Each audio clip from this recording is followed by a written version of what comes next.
सिंदरी के सुरंगा में फिर एक घटना घटती है। इस बार महिलाओं को सड़क पे दौड़ा दौड़ा कर पीटा गया, उनकी साड़ियों को फाड़ा गया, उनके कान की बालियों को नोच कर छीन लिया गया, लेकिन न एफआईआर होता है न कार्रवाई होती है। महोदय, अगर सरकार संवेदनशील है, क्योंकि लॉ एंड ऑर्डर की बात करती है, ये सामाजिक न्याय की बात करती है, विधि कानून की बात करती है, तो भारतीय संविधान आर्टिकल 14 कानून के समझ सबको बराबरी की बात करता है। एक डीएसपी घायल हुए, आपने लॉ एंड ऑर्डर को हाथ में लिया, डीआईजी आईजी ने मार्च किया, डीएसपी ने संज्ञान में लिया, डीसी घटनास्थल पर गई, लेकिन जब ग्रामीणों को पीटा जाता है, जब ग्रामीणों की जमीनों को जबरन लिया जाता है, कानून अपनी प्रतिक्रिया क्यों नहीं देता? अध्यक्ष महोदय, इसलिए मैं ये गंभीर मामला आपके संज्ञान में देना चाहता हूँ। महोदय, बात है कि जिसके पास भूमि नहीं है, सरकार उसे भूमि आवंटित करेगी, लेकिन यहाँ दुर्भाग्य इस राज्य का कि जिनकी भूमि है, सदियों से, हजारों वर्षों से भूमि पर वो जोत-खोल करते हैं, और आज लगता है कि ब्रिटानिया हुकूमत बरकरार है, ईस्ट इंडिया कंपनी का शासन इस राज्य में बरकरार है। आज इसी प्रशासन के जोर पर आज उनकी जमीनों का जबरन अधिग्रहण किया जाता है। मांडू का मामला को संज्ञान में लीजिए, सुरंगा का मामला संज्ञान में लीजिए, घोरा का मामला संज्ञान में लीजिए। अध्यक्ष महोदय, क्योंकि रोज रोज आपके डीएसपी घायल होने का इंतजार मत कीजिए। विधि के समक्ष अगर सब बराबर हैं, तो रेतों को भी जान जाती है, रेतों को भी चोट लगता है। इस मामले को संज्ञान में लेंगे। महोदय, मैं आगे कहना चाहूंगा, अभी वरिष्ठ नेता ने कहा लॉ एंड ऑर्डर, मैं मानता हूँ कि लॉ एंड ऑर्डर आपका है, लेकिन कहाँ अध्यक्ष महोदय?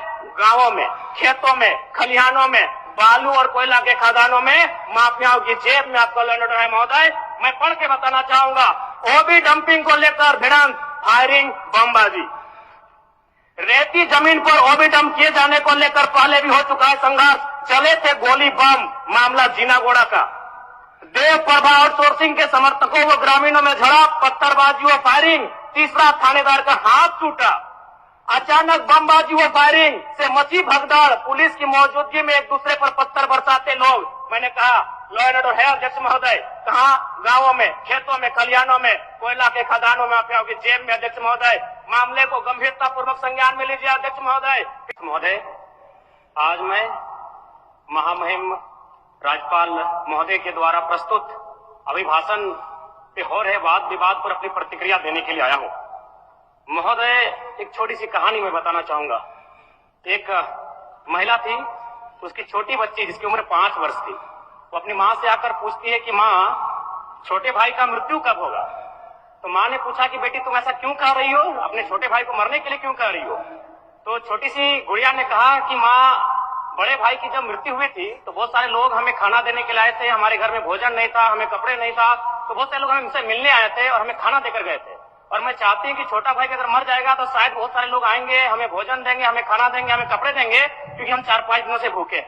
महोदय, आज यही भाव कोयलांचल के हर एक रैयतों के घर में है कि जब भी हमारी जमीनों का अधिग्रहण होगा, जब कोई कंपनी हमारी जमीन का अधिग्रहण माइंस के लिए करेगी, और जब माफियाओं के द्वारा उन पर लाठीचार्ज होगा, उनके लठेज के माध्यम से हमारे हमला होगा, तो कोयलांचल के रैयत चाहते हैं कि साथ साथ में 2-4 IAS IPS को भी चोट लगे।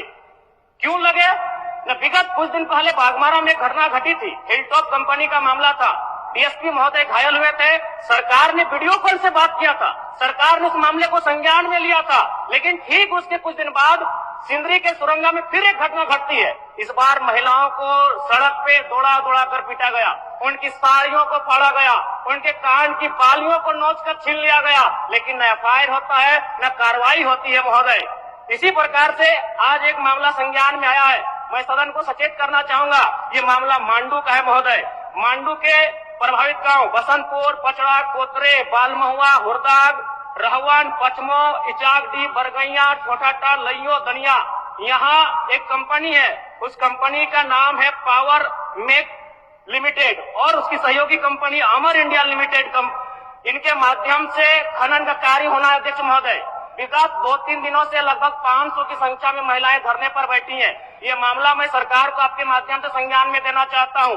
अगर सरकार संवेदनशील है, क्योंकि लॉ एंड ऑर्डर की बात करती है, ये सामाजिक न्याय की बात करती है, विधि कानून की बात करती है, तो भारतीय संविधान आर्टिकल 14 कानून के समझ सबको बराबरी की बात करता है। एक डीएसपी घायल हुए, आपने लॉ एंड ऑर्डर को हाथ में लिया, डीआईजी आईजी ने मार्च किया, डीएसपी ने संज्ञान में लिया, डीसी घटनास्थल पर गई, लेकिन जब ग्रामीणों को पीटा जाता है, जब ग्रामीणों की जमीनों को जबरन लिया जाता है, कानून अपनी प्रतिक्रिया क्यों नहीं देता अध्यक्ष महोदय? इसलिए मैं गंभीर मामला आपके संज्ञान में देना चाहता हूँ महोदय।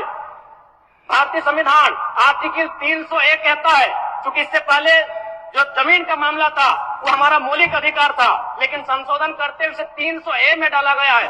वर्तमान वो हमारा मौलिक अधिकार न होकर संवैधानिक अधिकार है अध्यक्ष महोदय।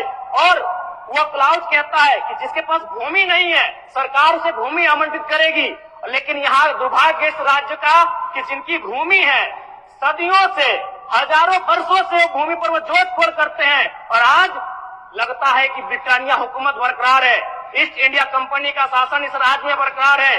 आज इसी प्रशासन के जोर पर आज उनकी जमीनों का जबरन अधिग्रहण किया जाता है। मांडू का मामला को संज्ञान में लीजिए, सुरंगा का मामला संज्ञान में लीजिए, घोरा का मामला संज्ञान में लीजिए अध्यक्ष महोदय, क्योंकि रोज रोज आपके डीएसपी घायल होने का इंतजार मत कीजिए।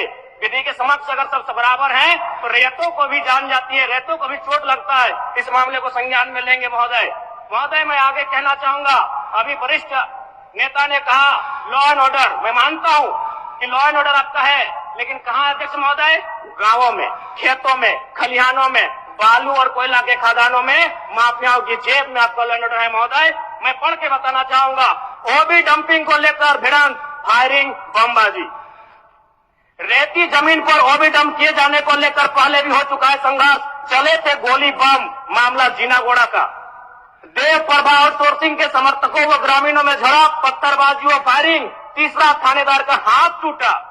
अचानक बमबाजी व फायरिंग से मची भगदड़, पुलिस की मौजूदगी में एक दूसरे पर पत्थर बरसाते लोग। मैंने कहा लॉ एंड ऑर्डर है अध्यक्ष महोदय, कहाँ? गांवों में, खेतों में, खलिहानों में, कोयला के खदानों में, माफियाओं की जेब में अध्यक्ष महोदय।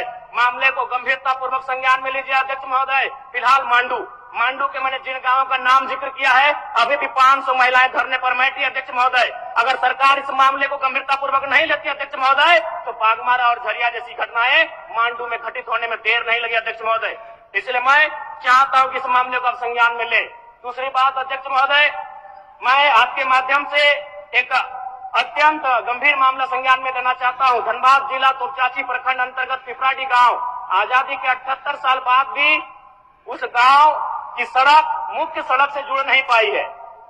उनका मामला आता है अभयारण्य भूमि, सेंचुरी का भूमि का मामला संज्ञान में आता है। अध्यक्ष महोदय, मैं सदन के माध्यम से सरकार से पूछना चाहता हूं कि पारासत पहाड़ में सड़क बन सकता है तो पिपराडी गांव में क्यों नहीं बन सकता अध्यक्ष महोदय? पारासत पहाड़ में जिन लोगों की सड़क की जरूरत थी अध्यक्ष महोदय, चूंकि वह धनी लोग थे, वो संपन्न लोग थे, इसलिए पारासत के पहाड़ में जो कि सेंचुरी अभयारण्य है सड़क चली गई, लेकिन पिपराडी गांव सड़क नहीं जा पा रही अध्यक्ष महोदय। ये तो तुर्चाची प्रखंड का मामला है, इसे संज्ञान में लेंगे। दूसरी बात अध्यक्ष महोदय, जो विषय मैंने कहा 300A में स्पष्ट है कि राज्य अपनी विधायकी शक्ति का उपयोग करके संपत्ति के अधिकारों को सीमित, कम या बदल कर सकता है। इसलिए आपसे आग्रह होगा, जो भी मामले भूमि संबंधित खासकर खनन क्षेत्रों से आते हैं उसके लिए आप एक पोर्टल बनाए अध्यक्ष महोदय, एक शिकायत पत्रिका बनाए अध्यक्ष महोदय, क्योंकि मामला बहुत ही हिंसक रूप धारण कर लेता है। मैं उस क्षेत्र से आता हूँ, मैं कोयलांचल के क्षेत्र से आता हूँ अध्यक्ष महोदय। मैं रोज बमबारी, गोली, तमाम घटनाओं को देखता हूँ, सुनता हूँ अध्यक्ष महोदय, और आम व्यक्ति की कहीं सुनी नहीं जाती है। इसलिए आपके माध्यम से सरकार से मेरा आग्रह होगा, ऐसे विषयों पर सरकार गंभीर रहे। अगर गंभीर नहीं रहती है तो अप्रिय और अनहोनी घटना होने में देर नहीं लगी अध्यक्ष महोदय। धन्यवाद अध्यक्ष महोदय, बहुत बहुत धन्यवाद। माननीय सदस्यगण,